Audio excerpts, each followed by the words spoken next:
welcome to HP Calcs. I'm Rick, and today we're going to have a quick look at how to convert between decimal degrees and degrees, minutes, seconds on the Canon F-605G calculator. To do this, we'll be using the Shift key located here, as well as the decimal degrees, minutes, seconds key located right here.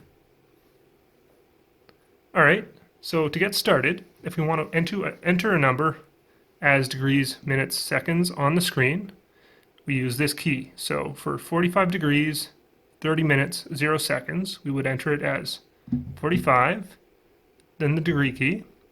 You can see the symbol for degree, it pops up there, and then 30.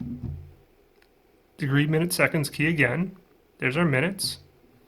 And if we had seconds, we would enter them. We can enter the zeros here. So 0 seconds. All right, and now if we wanted to convert this to decimal degrees, which we know should be 45.5 degrees, we would press Shift, degree, minute, seconds, and this converts to decimal degrees for us.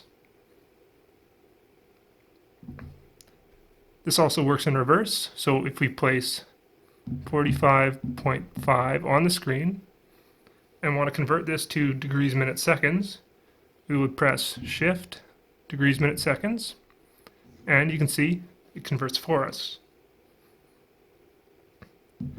Another example we can do, this time with seconds involved, is let's say we had 270 degrees, 33 minutes, 18 seconds.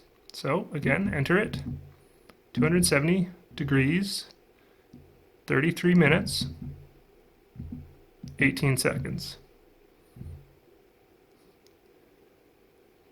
And then we can press Shift, degrees, minutes, seconds, and it converts to 270 degrees, 0.555.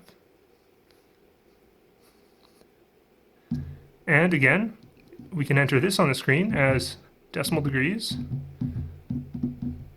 and convert it to degrees, minutes, seconds easily enough. All right. I hope this is helpful, and good luck on those tests out there.